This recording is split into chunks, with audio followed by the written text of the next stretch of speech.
Chapter 11. The Sea Gives Up Its Dead. San Francisco in April.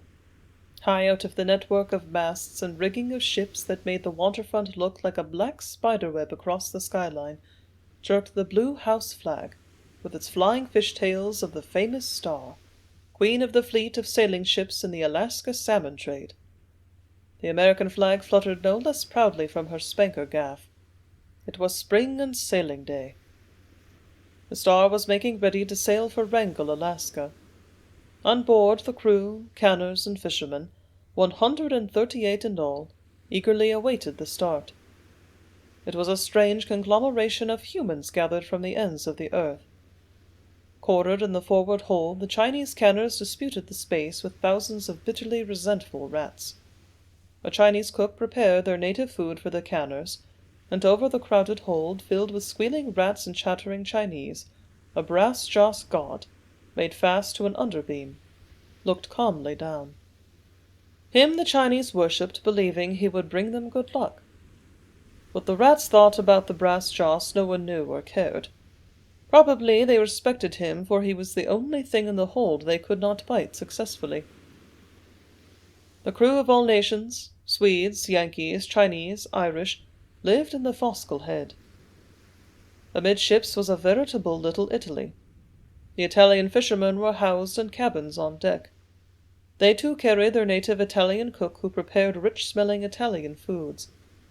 The aromas of their cooking, when wafting forward and merged with the smell of boiling rice and herbs from the Chinese hold, made a queer combination of Latin and Oriental odors.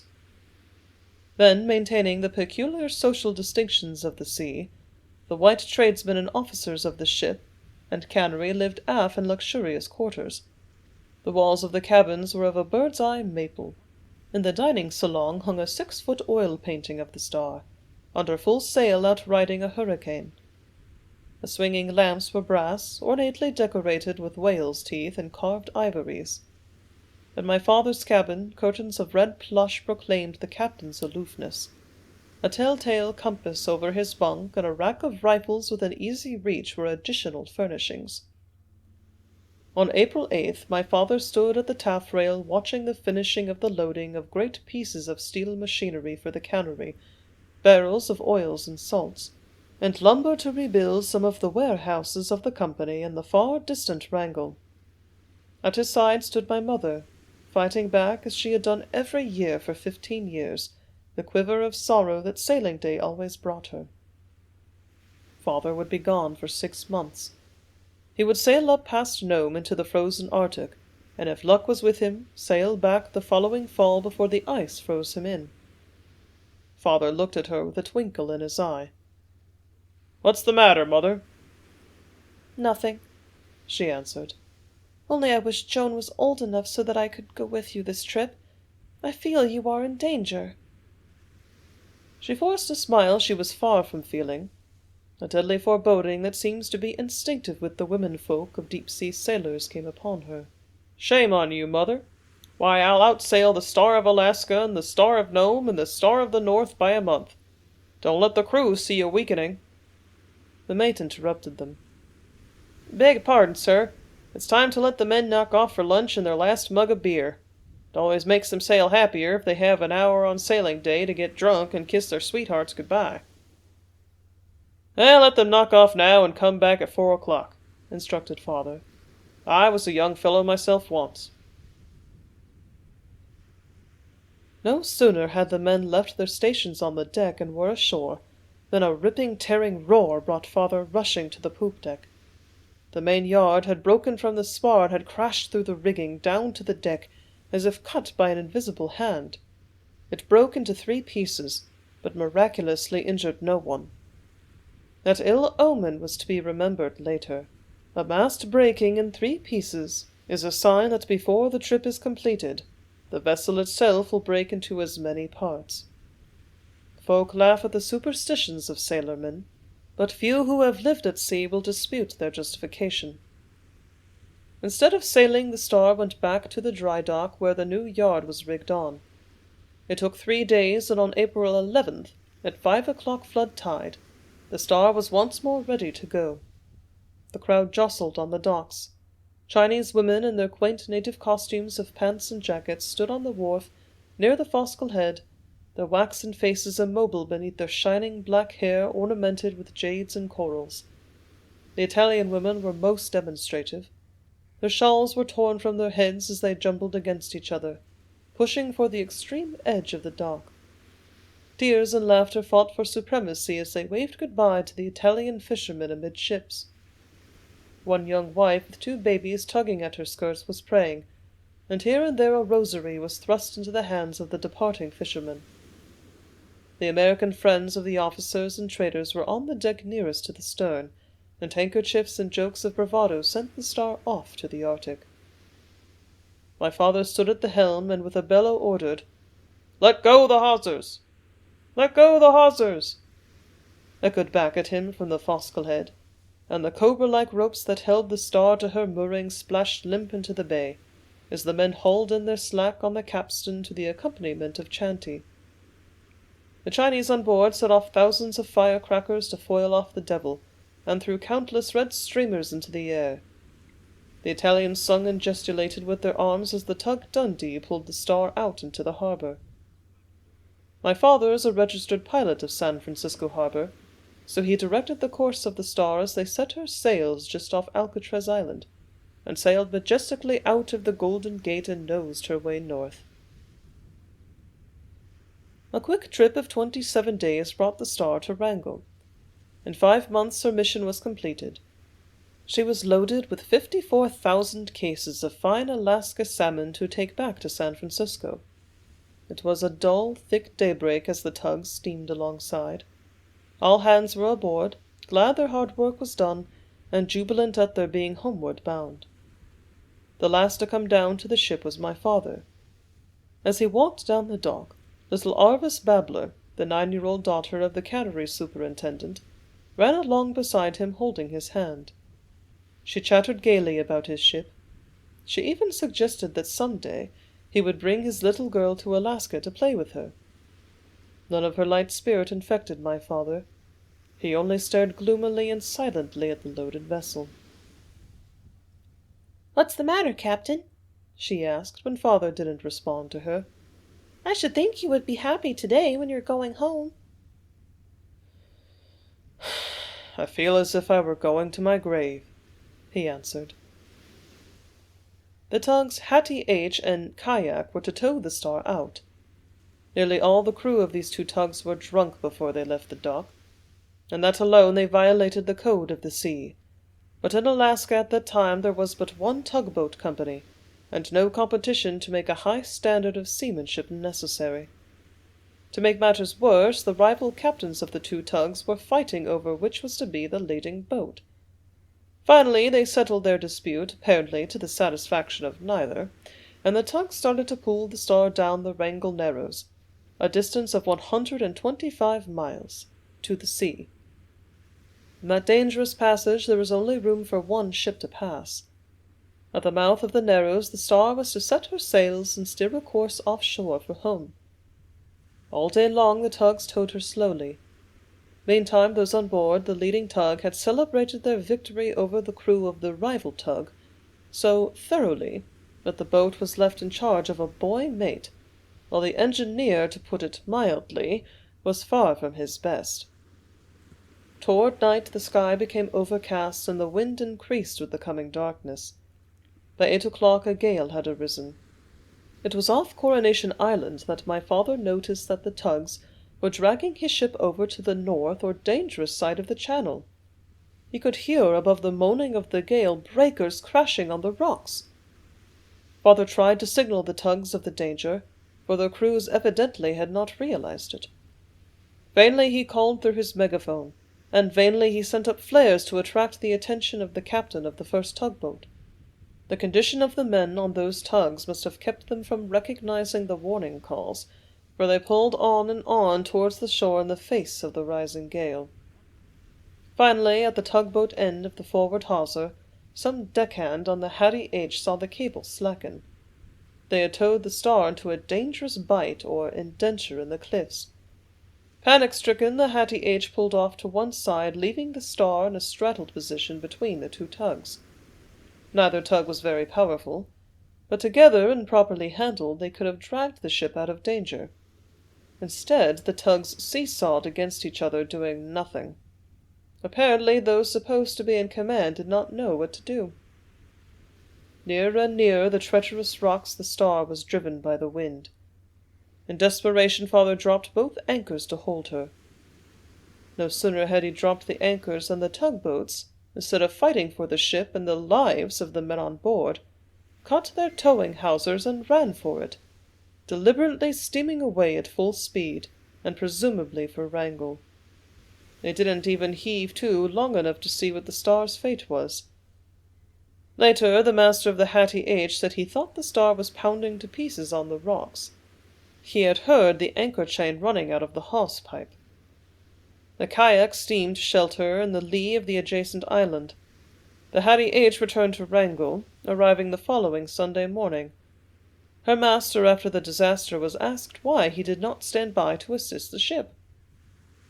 "What the hell could I do? She was wrecked anyway," he went on record as saying. But had those tugs stood by, what followed would never have happened.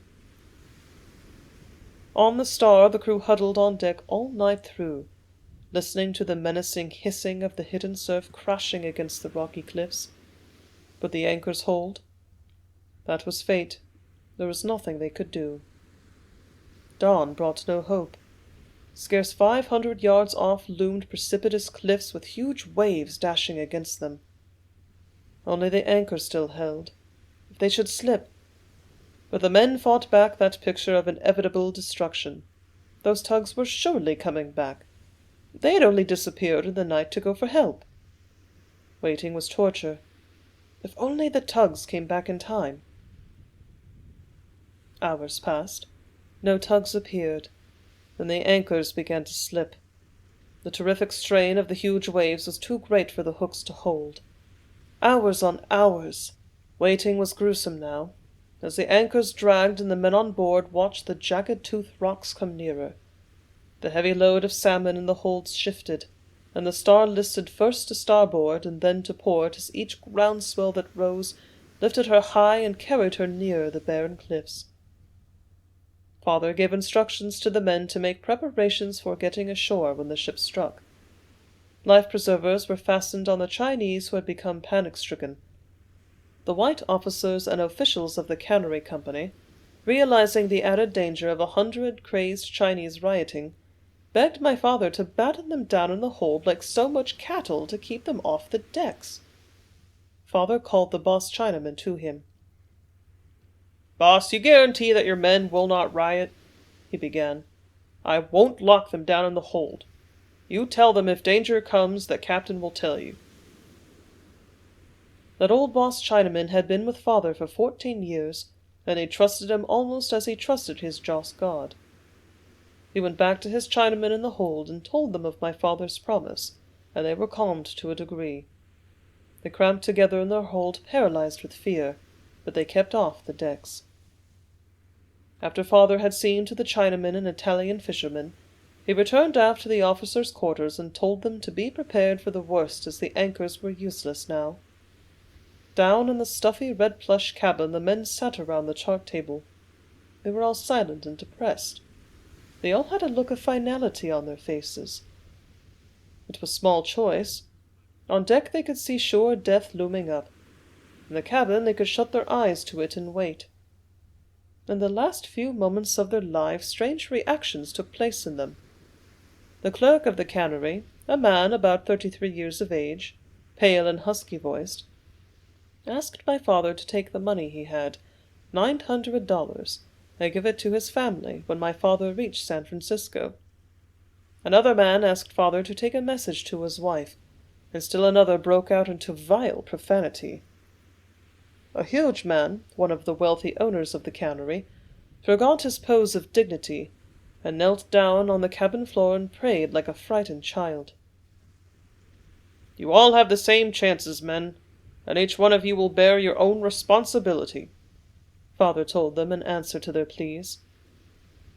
He set about to have a trunk packed with medicines and stimulants which was taken on deck. Later that trunk was picked up in the wreckage ashore, and the contents helped revive some of the men and dress their injuries.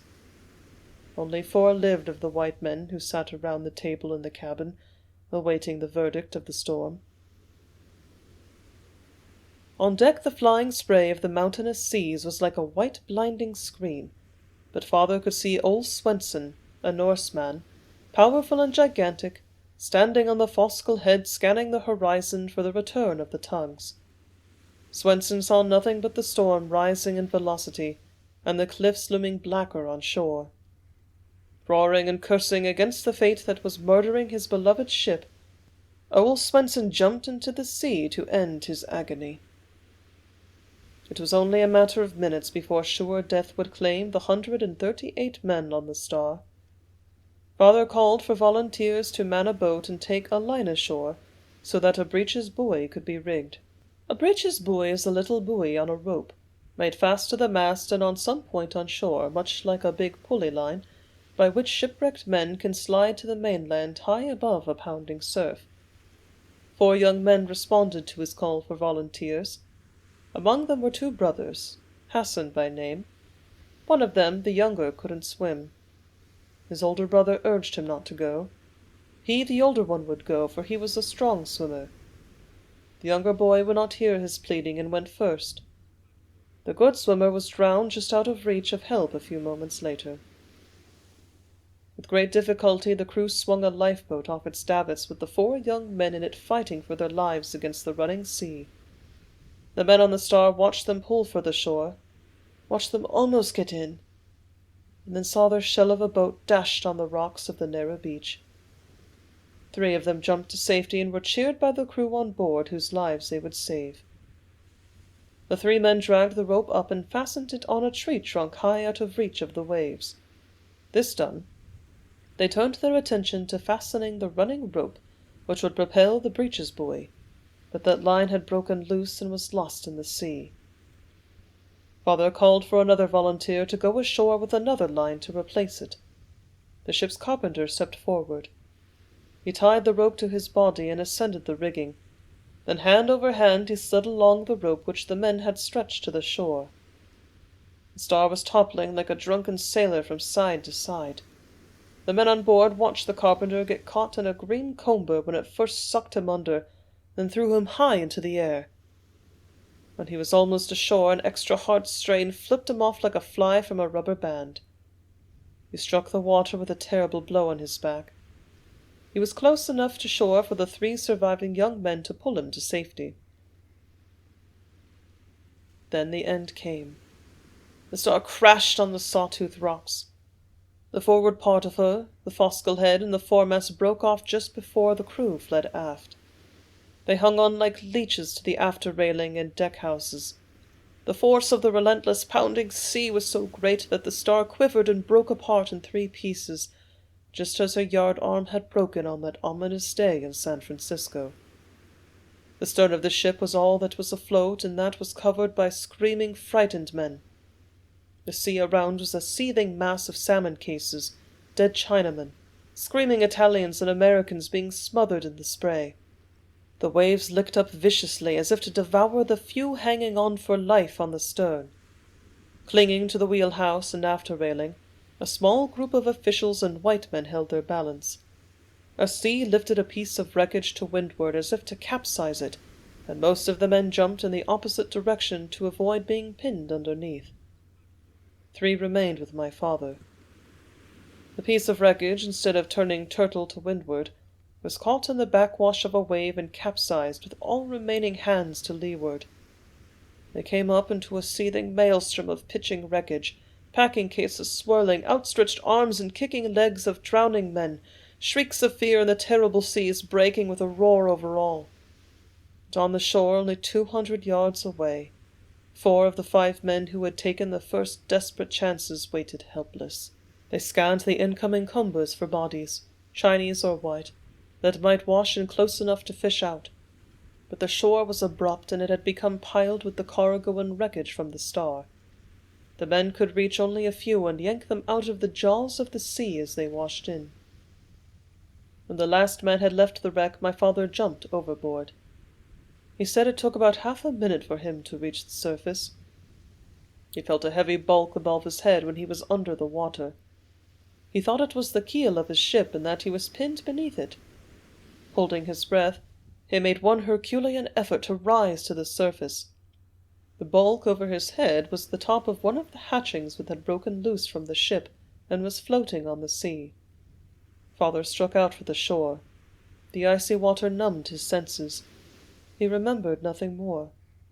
A big green roller crested with salmon cases overtook him, and one of them struck him on the head and mercifully knocked him unconscious. The backwash of the surf carried his inert body to the beach. Of the 138 men on board, only 27 survived. Those that reached the shore before my father set about to rescue the others. 2 of them, the carpenter and a Scotch sailor named Frank Muir, pulled my father's body out of the water. "The old man's drowned. Let's pull out the living ones," spoke up the carpenter, and he went down the beach to salvage more of the men. Frank Muir was as devoted to my father as his son. He didn't heed the carpenter, but dragged the apparently dead body to the shelter of a rock and tried to revive him. It seemed a thankless task.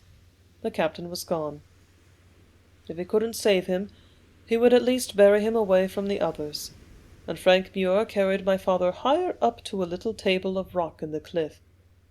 There he rolled him and pounded him until the glow of life came into his battered, frozen body. By late afternoon no life could be seen in the surf. My father was so crippled and frozen that he couldn't walk. He crawled around on all fours, directing his men in reviving the others. No rest for any until, beyond any doubt, all were rescued that it was possible to rescue. "We won't give up until we find all of us," said my father, and the 27 survivors agreed to a man. They set about to search the wreckage that was piled high on the beach for bodies. They found several groups of men, dead men, so entangled and twisted together by the churning of the sea that they couldn't be pulled apart. Dismembered bodies were strewn on the rocky coast like driftwood. Arms and legs and headless trunks washed back and forth in the foam. One living being was found in the mess, a Japanese. He was buried in a hill of salmon cases. The men had to burrow to get into it.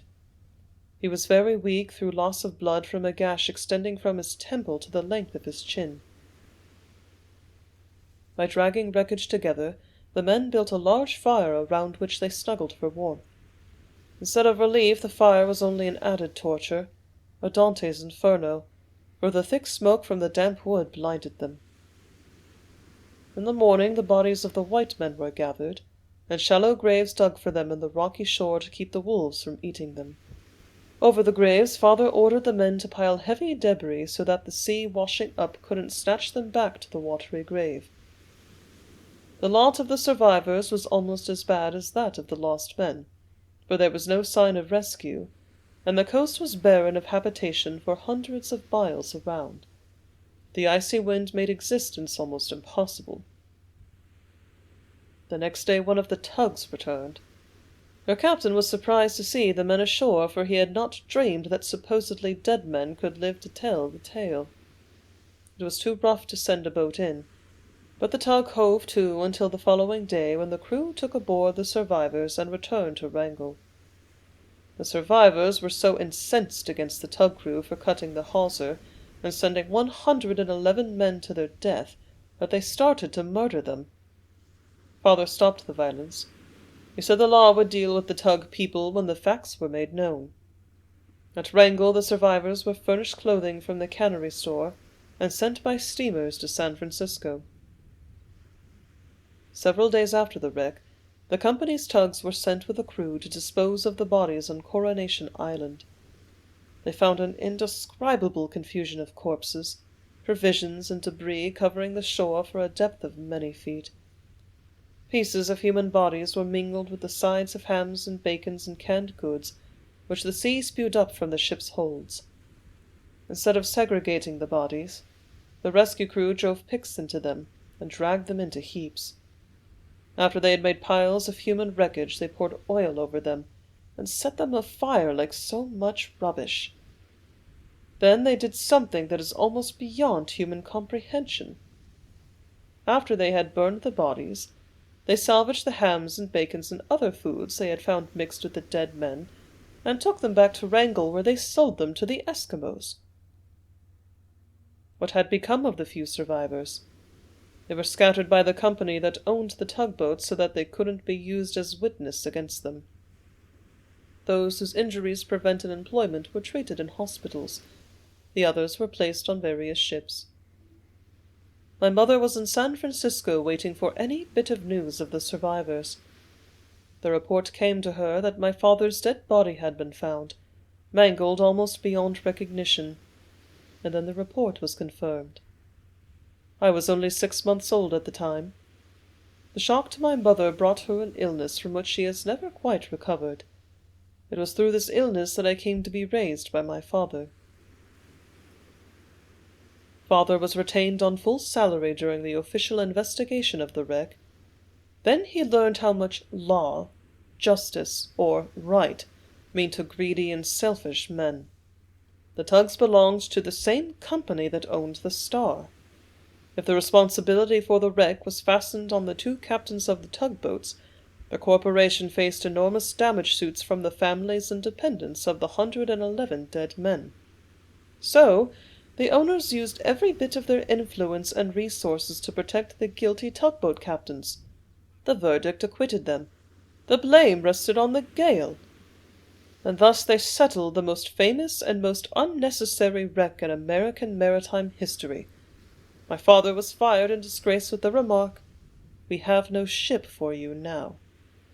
That was the way he was rewarded for his effort to procure the justice he had promised to his men when they wanted to avenge the murder done by the crews of the tugboats. The slogan went from Alaska to Seattle after the verdict, "Don't kick power." 15 years of faithful and intelligent service in the Arctic swept away in a night. Father could never go north again. The bodies of 111 men on the rocks of Coronation Island would drive him to murder. He bought an old schooner and turned to the opposite end of the world, the South Seas, warmth and maybe forgetfulness. But he carries the bitterness and hate in his heart.